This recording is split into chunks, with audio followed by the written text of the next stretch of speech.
Yes बच्चों, good afternoon. मेरी आवाज आ रही है भाई? साहिल।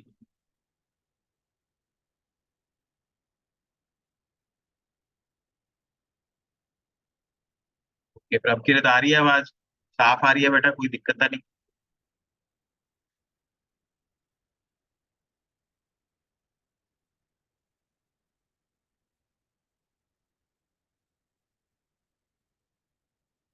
यस। बच्चों, ਆਪਾਂ ਅੱਜ ਜਿਹੜਾ ਟੌਪਿਕ ਸ਼ੁਰੂ ਕਰਨਾ ਬੇਟਾ, ਕੁਝ ਟੌਪਿਕਸ ਤੁਹਾਡੇ ਬੁੱਕ 'ਚ ਹੈਗੇ ਦਿੱਤੇ ਹੋਏ। ਆਪਾਂ basically what we have done electromagnetic induction, introduction we have done, Faraday laws we have done, motional EMF we have done. Motional EMF is one of the way by which find you can do induced EMF। मतलब मैं ਤੁਹਾਨੂੰ समझाना basically process किया overall chapter च।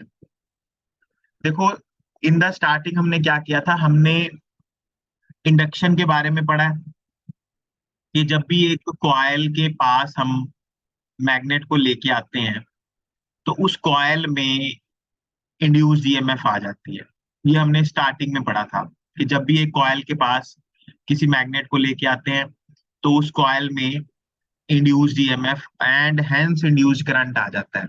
इसके अलावा फिर हमने पढ़ा कि जब आप एक एरिया में मैग्नेटिक फील्ड कम करते हैं या ज्यादा करते हैं मोशनल ईएमएफ के दौरान, कि उसमें भी हमारे पास इंड्यूस्ड ईएमएफ आती है, करंट आता है।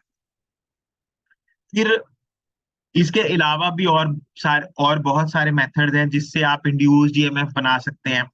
फिर हमने एक क्वेश्चन किया था कि जिसमें एक रॉड है, वो सर्कल में घूम रही है। जब वो सर्कल में घूम रही है तब भी इंड्यूस्ड ईएमएफ आती है। तो ये कुछ प्रोसेसेस थे जो इंड्यूस्ड ईएमएफ के हमने पढ़े हैं। लेकिन इसके अलावा एक प्रोसेस है जनरेटर का।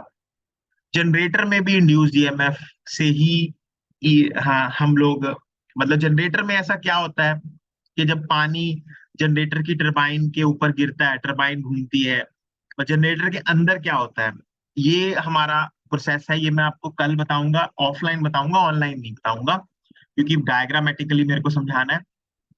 आज मेरा जो टॉपिक है, जो आज मैंने आप लोगों को करवाना है, that is of self inductance and mutual inductance. Self inductance करेंगे हम आज, और हो सकता है तो म्यूचुअल इंडक्टेंस भी करेंगे। मतलब हमारा आज ऑलमोस्ट चैप्टर डन हो जाएगा काफी हद तक, नहीं तो कल या परसों तक हमारा ये चैप्टर खत्म हो जाएगा। ध्यान से सुनना है आपने, आज हमने क्या करना है। एक और टॉपिक है बेटा एडी करंट्स का, वो नहीं करना, अभी नहीं करना। पहले था वो सिलेबस में, अब नहीं है। वो मैं एट द एंड कराऊंगा, आपको लास्ट में बताऊंगा कि एडी करंट्स क्या होते हैं। इंट्रोडक्शन दूंगा, उसके बारे में भी मैं आपको बता दूंगा। एडी करंट्स भी एक ऐसा टॉपिक है जिसमें बड़ा इंटरेस्टिंग टॉपिक है, जिसमें आप इंड्यूस्ड ईएमएफ के एक अलग से पहलू को स्टडी करते हैं। ये जरूरी भी है पढ़ना, तो लास्ट में मैं आपको बताऊंगा चैप्टर के एंड में।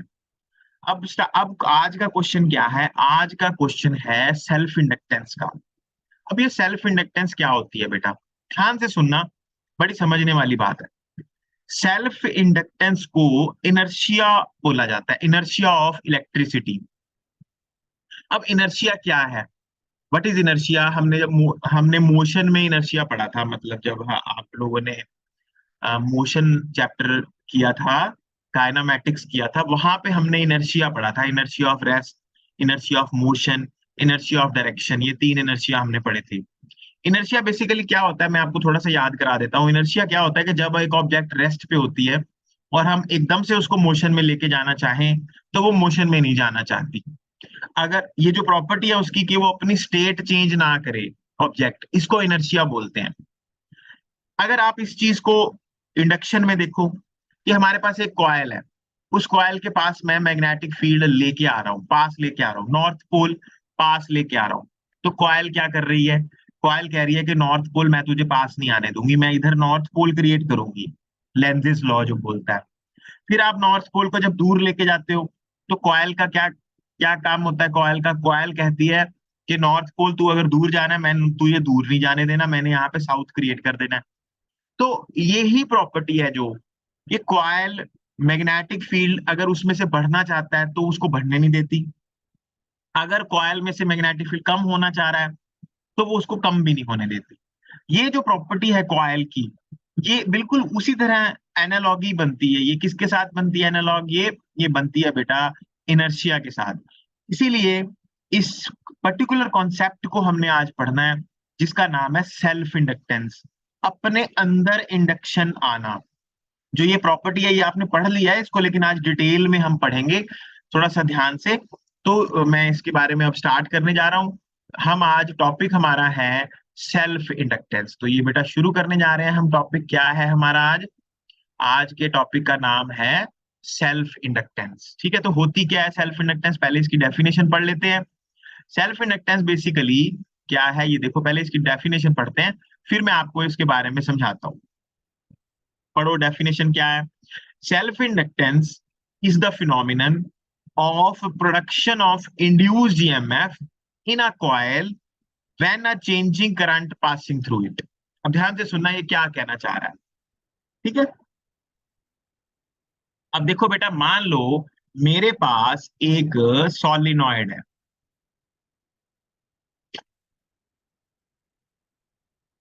ये सॉलिनॉइड है मेरे पास, और मैं इसमें एक सेल लगा देता हूं, और इस तरह से मैं इसको स्विच लगा देता हूं यहाँ पे। एक छोटी सी आपको मैं बात ऑब्जर्वेशन बताता हूँ सॉलिनाइड की। मान लो बेटा, मैंने ना इस सॉलिनाइड को जब मैंने बनाया यहाँ पे, तो मैंने क्या किया, मैंने इस सॉलिनाइड में, एक मिनट यहाँ रख लेता हूँ मैं अपने आप। इस सॉलिनाइड में ना मैंने यहाँ पे एक बल्ब लगा दिया ऐसे। ठीक है, अब मेरी ऑब्जर्वेशन थोड़ी सी देखना, मैं क्या कहना चाह रहा हूँ आपको। मैंने यहाँ बल्ब लगा लिया इस पे।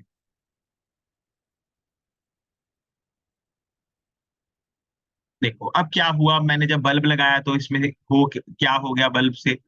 एक मिनट मैं जरा सेटिंग से कर लूँ, फिर आपको बताता हूँ। अब देखो, मैंने यहाँ बल्ब लगा दिया इसमें सोलिनाइड में, यहाँ पे बल्ब लगा दिया। ये नॉर्मल सोलिनाइड है, एक सेल लगा हुआ है, एक स्विच है। मैंने जब क्या किया साहिल, जैसे ही मैंने स्विच को बेटा ऑन किया ना, स्विच को ऑन किया, तो अब बल्ब लगा। देखो आप घरों में स्विच को ऑन करते हैं तो क्या होता है, बल्ब एकदम से जग जाता है। लेकिन मैंने सोलिनाइड में क्या ऑब्जर्व किया कि मेरा जो ये बल्ब है, ये ऐसे नहीं जगा, ये बिल्कुल ऐसे ऐसे धीरे धीरे धीरे धीरे धीरे धीरे धीरे धीरे धीरे, फिर एकदम से बड़ा हो, मतलब जल गया पूरा। फिर मैंने क्या किया, मैंने स्विच जो है ना, मैंने सेल निकाल दिया यहाँ से, स्विच नहीं बंद किया, सेल निकाल दिया, वायर जोड़ दी, मतलब सर्किट कंप्लीट कर दिया, सेल निकाल दिया। अब अगर किसी किसी वायर में या किसी जगह पे आपने सेल लगाया हुआ है, बल्ब लगा हुआ है, और आप सेल निकाल लो तो बल्ब बंद हो जाता है एकदम से। अब अगर आप सेल निकाल लोगे और सर्किट कंप्लीट कर दोगे तो ये बल्ब एकदम से बंद नहीं होगा, ये ऐसे ऐसे धीरे धीरे धीरे धीरे धीरे बंद होगा। मतलब एकदम से सेल, एकदम से जब हमने स्विच ऑन किया तो बल्ब एकदम से जगा नहीं।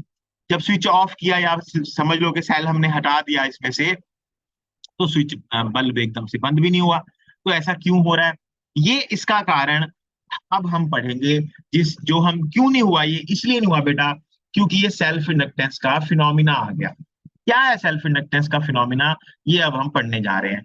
क्या फिनोमिना है कि जब आप स्विच ऑन करते हो, जैसे ही आप स्विच ऑन करते हो ना, इस सर्किट में करंट जो है, करंट जो है, मेरा वर्ड ध्यान से सुनना, वो राइज करता है।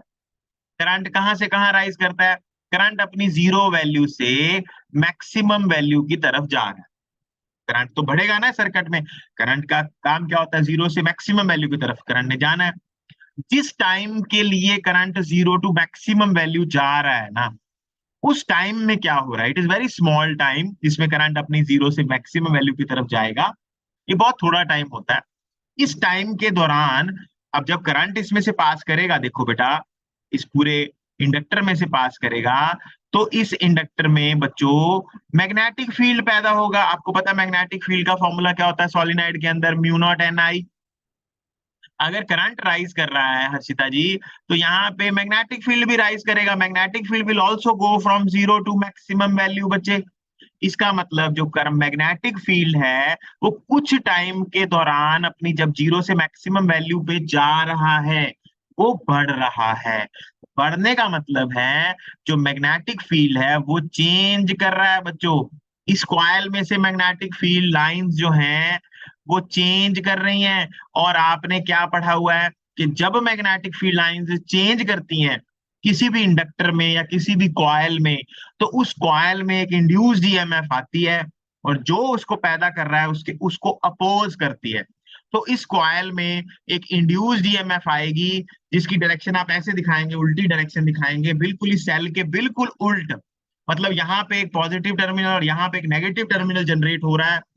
जो क्या काम कर रहा है, ये ईएमएफ जो आई है इस इंडक्टर के बीच में, जो ईएमएफ इसको पैदा कर रही है, ये वाली नीचे वाली ईएमएफ जो इसको पैदा कर रही है, उसको अपोज कर रही है। अब एक सेल दूसरे सेल को अपोज कैसे कर सकता है बेटा? वो कहने का क्या मतलब है मेरा, कि जो करंट जो राइज करना चाह रहा है, उस करंट को वो उतनी जल्दी राइज नहीं करने देती। वो कहती है नहीं, तू बढ़ नहीं सकता है, अभी तू रुक। बढ़ने वो कोशिश कर रहा है बढ़ने के लिए, लेकिन ये उसको रोकने की कोशिश करती है। कब तक रोकने की कोशिश करती है? जब तक करंट बेटा अपनी मैक्सिमम वैल्यू तक नहीं आ जाता। जब करंट अपनी मैक्सिमम वैल्यू पे आ गया, देखो इसने कोशिश की इंड्यूस्ड ईएमएफ ने रोकने की, पर करंट जो है नीचे वाला जो सेल है उसमें ताकत ऐसे समझ लो कि वो करंट मैक्सिमम तक पहुंचा देता है। अब होता क्या है, जब करंट मैक्सिमम पहुंच जाता है बच्चों, तो अब करंट अपनी मैक्सिमम वैल्यू गेन कर चुका है, यानी अब करंट चेंज नहीं कर रहा। अब उसने एक कांस्टेंट वैल्यू ले लिया, मैक्सिमम वैल्यू। उसके बाद इसका मतलब मैग्नेटिक फील्ड ने भी कांस्टेंट वैल्यू ले लिया, मैग्नेटिक फील्ड भी चेंज नहीं कर रहा। तो इंड्यूस्ड ईएमएफ जो पैदा हुई थी, क्यों पैदा हुई थी इंड्यूस्ड ईएमएफ? क्योंकि मैग्नेटिक फील्ड चेंज कर रहा था, मैग्नेटिक फ्लक्स चेंज हो रही थी, अब चेंज होनी बंद हो गई है, तो इंड्यूस्ड ईएमएफ भी बंद हो जाएगी, नहीं आएगी इंड्यूस्ड ईएमएफ। कब तक इंड्यूस्ड ईएमएफ नहीं आएगी? जब तक करंट मैक्सिमम रहेगा। अब आपने क्या किया, आपने सेल निकाल दिया। जब आपने सेल निकाल दिया बच्चों, सेल बंद कर रहे हैं आप, या सेल को बंद करके सर्किट कंप्लीट होना चाहिए, सर्किट बंद नहीं होना चाहिए। सर्किट मान लो ऊपर से ऐसे कुछ वायर वो लगा के हमने सेल को निकाल दिया। तो क्या हुआ बच्चों, जब सेल निकल गया, इसका मतलब करंट अपनी मैक्सिमम वैल्यू से किस तरफ जा रहा है? अब करंट बंद होना को कोशिश करेगा, जीरो वैल्यू की तरफ जा रहा है करंट। करंट विल गो, जब आप सेल हटा दोगे तो current will go from its maximum value to zero value. जिस टाइम में करंट अपनी मैक्सिमम से जीरो वैल्यू की तरफ जा रहा है, उस टाइम पे मैग्नेटिक फील्ड भी अपनी मैक्सिमम टू जीरो वैल्यू में जाएगा। यानी फिर से मैग्नेटिक फील्ड क्या करेगा बच्चों? चेंज करेगा।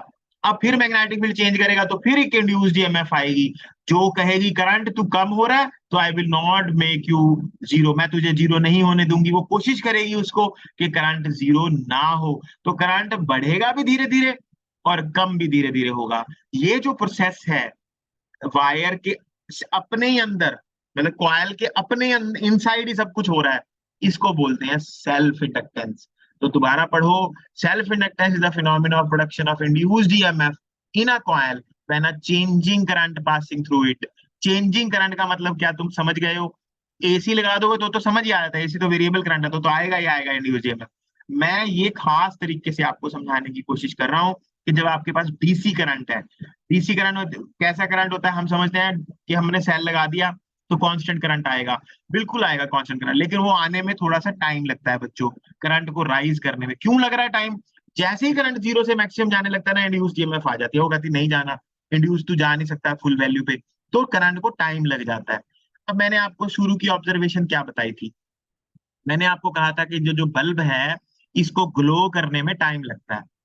जब आपने स्विच ऑन किया, करंट एकदम से मैक्सिमम वैल्यू पे नहीं पहुंचा, धीरे धीरे धीरे धीरे धीरे पहुंचा, तो जो बल्ब है वो धीरे धीरे धीरे ग्लो किया। जब आपने स्विच ऑफ कर दिया, मतलब सेल निकाल दिया, तो करंट अपनी जीरो वैल्यू पे भी एकदम से नहीं गया, उसको फिर टाइम लगा। ये जो टाइम लग रहा है सेल को मैक्सिमम वैल्यू पे आने के लिए या मिनिमम वैल्यू पे जाने के लिए, ये बिकॉज ऑफ इंडक्शन लग रहा है, सेल्फ इंडक्शन लग रहा है।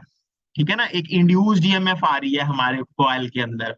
पहले वो अपोज कर रही थी, बाद में वो हेल्प कर रही है करंट को कि तू बच, रुक, मैं तुझे जीरो नहीं होने दूंगी। तो बल्ब जब राइज कर रहा था तो भी धीरे राइज किया, जब गिर रहा था तब भी धीरे धीरे गिरा। आई होप आपको ये प्रोसेस जो मैंने समझाया ये समझ आ गया होगा। Please give your comments if you want. हाँ जी भाई, चार बच्चे हैं, हर्षिता, जशन, प्रभ, किरत एंड साहिल। हाँ जी, समझ आ गया आपको ये प्रोसेस? हाँ जी सर। Yes sir.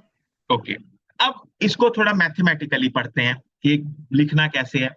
अब देखो बेटा, हमने पढ़ा हुआ है कि जो फ्लक्स है ना इसमें से, वो प्रोपोर्शनल होती है करंट के। जितना ज्यादा करंट फ्लो करेगा उतनी फ्लक्स आएगी। तो phi is equal to L I. और प्रोपोर्शनैलिटी हटाते हैं तो हम एल लेके आते हैं। एल क्या है? L is called self inductance coefficient. Self inductance coefficient इसको बोला जाता है। ठीक है, सेल्फ इंडक्टेंस कॉफिशिएंट इसका नाम है एल का। और एल को एक और तरीका भी है डिफाइन करने का, सेल्फ इंडक्टेंस कॉफिशिएंट बोल देते हैं या सेल्फ इंडक्टेंस ही बोल देते हैं इसको। ठीक है,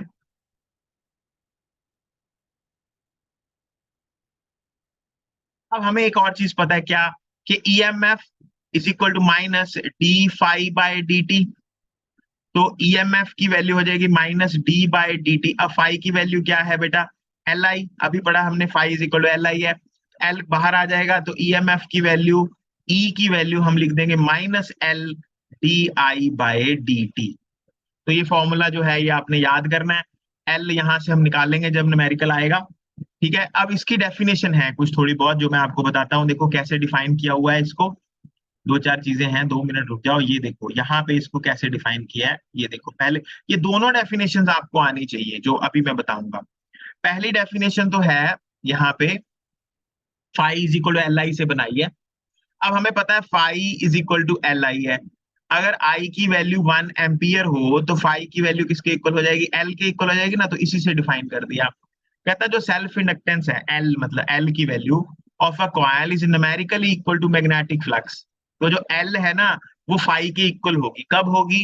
when unit current flows through it. जब भी किसी कॉइल में से एक यूनिट करंट पास करेंगे तो जो भी फ्लक्स बनेगी वो सेल्फ इंडक्टेंस होगी। ठीक है, phi is equal to L बोल देते हैं। मैं जो डेफिनेशन मैं आपको बता रहा हूँ ध्यान देना, ये डेफिनेशन सेल्फ इंडक्टेंस की है, एल की डेफिनेशन है पहली। एक और डेफिनेशन भी है सेल्फ इंडक्टेंस की, वो भी समझ लो। ये देखो दूसरी डेफिनेशन भी बताता हूँ। दोनों दो चीजें बतानी है। इसमें बड़ा कंफ्यूजन होता है कि सर डेफिनेशन पूछी किसकी हुई है। अब देखो, अब हमने क्या पढ़ा हुआ है, एक और चीज पढ़ी कि ईएमएफ किसके इक्वल होती है? Minus L D I by D T. अगर D I by D T की वैल्यू 1 एम्पियर पर सेकेंड हो तो ईएमएफ किसके इक्वल हो जाएगी? एल के इक्वल हो जाएगी, D I by D T की अगर इक्वल होगी। अब इसको भी डिफाइन कर दिया कैसे? The self inductance coefficient of a coil may be defined as the induced EMF। कहता है जो L होता है ना वो induced EMF के इक्वल ही होता है। कब? इन अ coil due to unit rate of change of current through it। कहता है जब करंट का rate of change 1 ampere per second है, यूनिट का मतलब 1 एम्पियर पर सेकेंड हो, तो सेल्फ इंडक्टेंस कॉफिशिएंट ईएमएफ के इक्वल होता है। ये भी डेफिनेशन हमें काम आती है। एक डेफिनेशन क्या आ जाती है, इसके यूनिट होते हैं हेनरी। जो एल है ना, एल के यूनिट होते हैं हेनरी। कई बार पेपर में क्वेश्चन आया था, define self inductance of 1 Henry. अब 1 हेनरी कब होगा बेटा? देखो हमें पता है ईएमएफ का फॉर्मूला क्या है, minus L D I by D T. तो एल की वैल्यू क्या हो जाएगी? ई over D I by D T. ठीक है, अब what is D I by D T? It is rate of change of current पर सेकेंड। और व्हाट इज ईएमएफ? जो इंड्यूस्ड ईएमएफ आ रही है। अगर मैं कहूं कि D I by D T की वैल्यू 1 है और ईएमएफ भी 1 वोल्ट आ रही है तो एल की वैल्यू 1 हेनरी हो जाएगी। तो यही डिफाइन किया हुआ है यहाँ पे। अगर वोल्टेज 1 वोल्ट आए इंड्यूस्ड ईएमएफ और करंट चेंज कितना करना पड़े हमें? 1 एम्पियर पर सेकेंड, तो जो सेल्फ इंडक्टेंस होगी कॉइल की वो कितनी होगी? 1 हेनरी। फिर से पढ़ो, the self inductance of a coil is said to be 1 henry if an induced EMF of 1 volt is set up. 1 volt आ गई इंड्यूस्ड ईएमएफ इन, कब की, कब आई 1 वोल्ट? जब हमने करंट चेंज किया। कितना करंट चेंज किया? The rate of change of current is 1 ampere per second. अगर आपका 1 एम्पियर पर सेकेंड चेंज हो रहा है और कॉइल में कितना 1 वोल्ट आ रही है तो हम कहेंगे कॉइल की सेल्फ इंडक्टेंस कितनी है? 1 हेनरी है बच्चों। तो ये सारा आपने याद करना है अच्छे से। ये सेल्फ इंडक्टेंस आ गई। अब इसमें इतना कंफ्यूजन होता है ना ये चीजों में, ध्यान से सुनो। कई बार पेपर में आता है डिफाइन सेल्फ इंडक्टेंस। तो डिफाइन का मतलब हमें सेल्फ इंडक्टेंस का फिनोमिना पूछा हुआ है। अगर पेपर में आपको क्वेश्चन आ जाए define self inductance coefficient L, तो ये डेफिनेशन आ गई। एल की दो डेफिनेशन है आपके पास। वीडियो दोबारा देख लेना मैं जो बता रहा हूँ, ठीक है। दो दो डेफिनेशन अकेले एल की आ गई। कई बार पेपर में क्वेश्चन आया था define self inductance of 1 Henry, मतलब अब इसके यूनिट की डेफिनेशन पूछी गई है, तो फिर 1 हेनरी की डेफिनेशन आपने ऐसे देनी। आई होप बेटा मेरे बताई हुई 3 बातें आपको समझ आ गई होंगी। हाँ जी हर्षिता जी, क्या आपको पता लग गया? Jashan, Prabhkirat, Sahil? Yes sir. Okay. Yes sir. अब ये जो डेफिनेशन है ना, ये फाइल मैं आपको सेंड कर दूंगा, तब आप तब आराम से जो भी मैंने ये कराया आराम से नोट कर लेना। अब देखो पेपर में क्वेश्चन क्या आया, एक बारी क्वेश्चन आ गया पेपर में, find self inductance of a solenoid. अब मैंने तो ये सोलिनॉइड ही कराया यहाँ पे, आपके आपके सामने मैंने क्या बोला था पहले कि ये एक सोलिनॉइड है बच्चों, मैंने बोला था इसको सोलिनॉइड, लेकिन इसको इंडक्टर बोलते हैं आज के बाद। क्या बोलते हैं इसको? इंडक्टर। सोलिनॉइड भी इसका नाम है। सोलिनॉइड अगर आपको पेपर में न्यूमेरिकल आ जाए, find the self inductance of a solenoid, find आ जाए, तो ये नहीं करना जो मैंने बताया। अगर डिफाइन इंडक्टेंस आ जाए तो ये सब कुछ करना है जो मैंने बताया। इंडक्टेंस अगर आ जाए, डिफाइन करना, सेल्फ इंडक्टेंस आ जाए, कुछ भी आ जाए तो ये। अगर पेपर में क्वेश्चन ऐसे आ गया, देखो बड़ा कंफ्यूजन है इसमें, ध्यान से करना बस क्वेश्चन। अगर क्वेश्चन आ जाए आपको पेपर में, find self inductance of a solenoid, अगर ऐसे पेपर में क्वेश्चन आ जाए, तो ये क्वेश्चन जो मैं बता रहा हूं वैसे करना है, आप ध्यान से सुनना। ये देखो, अब क्वेश्चन क्या है, self inductance of A solenoid कैसे करेंगे हम, बहुत ही ध्यान से आपने बात को समझना है। देखो बेटा, अब ये मेरे पास वही सॉलिनॉइड है जो पहले किया था।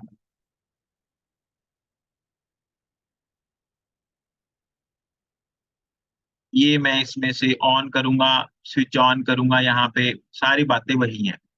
लेकिन अब मैं क्या है, मैं थोड़ा सा डिफरेंटली काम कर रहा हूं। मैं ये कह रहा हूं कि मान लो total number of turns n है, लेंथ ऑफ सॉलिनॉइड l है। n क्या है? Total number of turns. l क्या है? Length of solenoid. I इसमें से करंट पास करेंगे हम। और स्मॉल n क्या है? स्मॉल n है number of turns per unit length.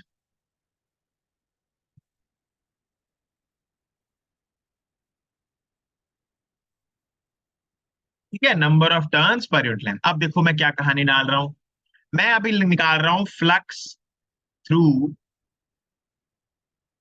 One coil of solenoid. Flux through one coil निकाल रहा हूं। अब फ्लक्स क्या होती है? Magnetic field into area. अब सॉलिनॉइड के अंदर मैग्नेटिक फील्ड कितना होता है? म्यू नॉट एन आई, और एरिया ऑफ द सॉलिनॉइड ए है, कॉस फाई। कॉस थीटा या कॉस फाई की वैल्यू 0 होगी कि कैसे? देखो, अब इसके अंदर मैग्नेटिक फील्ड ऐसे जा रहा है और एरिया को परपेंडिकुलरली पास कर रहा है, एरिया वेक्टर भी इधर कोई है, तो बी और ए के बीच में एंगल क्या हो जाएगा? 0 हो जाएगा। ये हमें पता, पहले से ही पता है। तो फ्लक्स की वैल्यू आ गई म्यू नॉट एन आई ए। ये फ्लक्स निकली है हमारे पास एक टर्न में से। Now how many turns are there in the solenoid? अगर टोटल नंबर ऑफ टर्न्स की बात करें तो टोटल नंबर ऑफ टर्न्स क्या हो जाएंगी? NL. Therefore total flux through the solenoid. अब जो मेरी फ्लक्स सिंगल आई थी उसको मैं मल्टीप्लाई कर दूंगा टोटल नंबर ऑफ टर्न से। टोटल नंबर ऑफ टर्न है कैपिटल एन, कैपिटल एन की वैल्यू एन एल से निकाल ली मैंने, तो मेरे पास अब फॉर्मूला बन गया mu naught N I into A into N L. तो क्या फॉर्मूला बन गया मेरे को? Mu naught N square A into L into I. ठीक है जी, अब ये फाई आ गया मेरे पास। अब बेसिकली फाई, मेरे पास फाई का फॉर्मूला होता है, क्या फॉर्मूला होता है? देखो फाई का फॉर्मूला जब मैंने इंडक्टेंस की टर्म में देखना है, तो इंडक्टेंस की टर्म में फाई का क्या फॉर्मूला है? फाई का फॉर्मूला है phi is equal to L I, मतलब आई के साथ जो भी लगा हुआ है वो एल है। ठीक है, तो हमारे पास अब फाई के साथ क्या क्या लगा हुआ, ये फाई है हमारा। ठीक है, ये हमने टोटल फ्लक्स निकाल ली, टोटल फ्लक्स। अब फाई जो आई है, आई के अलावा जो भी कुछ लगा हुआ है ये सारा एल है, तो एल आ गया सोलिनाइड का mu naught N square A into L. एक तो देखो ये फॉर्मूला है self inductance of a solenoid का। एक और फॉर्मूला है सेल्फ इंडक्टेंस, क्या एन की वैल्यू पुट कर सकते हैं ना, हमें पता है एन की वैल्यू क्या है, कैपिटल एन बाय एल, या टोटल एल ले लो या छोटा एल ले लो या बड़ा ले लो, वो एक ही बात है। मैं छोटा ही ले लेता हूँ यार टोटल लेंथ को ना, क्योंकि हमें आदत ये छोटे की है। यहाँ पे इसको, ये मैंने एल बड़ा लिया है ना, यहाँ पे छोटा ही ले लेते हैं इसको, एल यहाँ पे भी एल कर देते हैं, ठीक है। अब ठीक है, तो अब यहाँ पे mu naught N by L की वैल्यू पुट कर सकते हो, तो अगर यहाँ पुट करोगे N square by L square आएगा, एक एल से एल कट जाएगा, तो कैपिटल एल की वैल्यू आ गई mu naught N square over L square बनना था इंटू ए हमारे, ये एल से एल मैंने काट दिया। ये फॉर्मूला भाई बड़ा इंपॉर्टेंट है, बड़े काम का फॉर्मूला है। ये है सेल्फ इंडक्टेंस ऑफ अ सॉलिनाइड।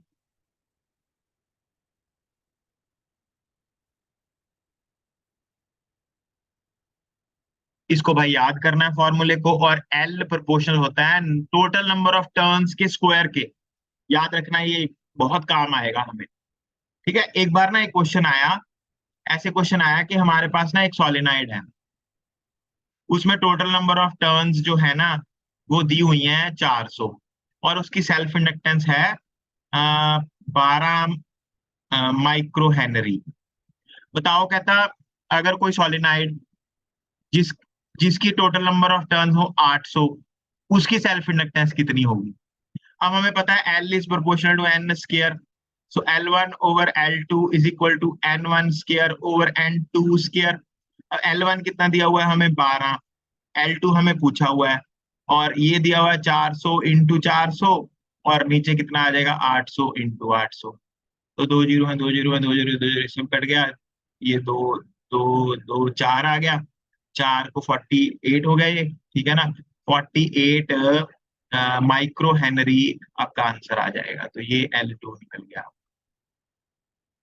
ठीक है अर्षिता, पता लग गया भाई। जशन, ये क्वेश्चन आया हुआ है, बहुत आता है पेपर में ये सवाल इस तरह का।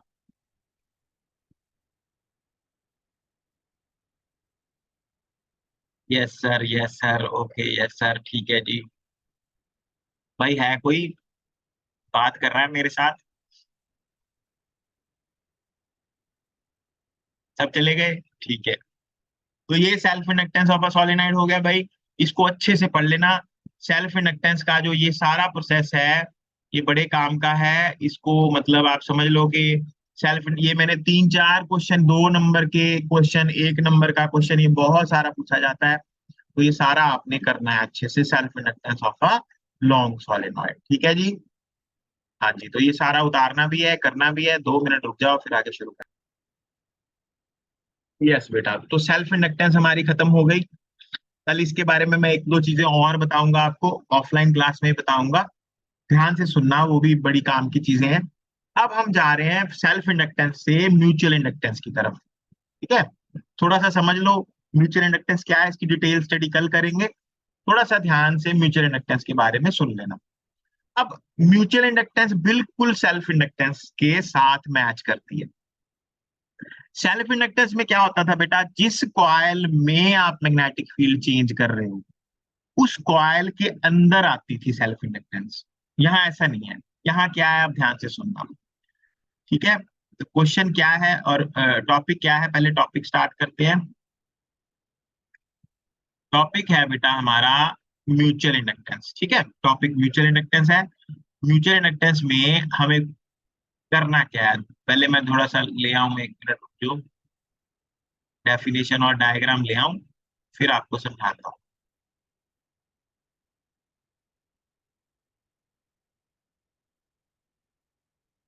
लो जी, तो ध्यान से सुनना, डायग्राम में सब कुछ दिया हुआ है, डायग्राम से समझ आ जाएगा आप।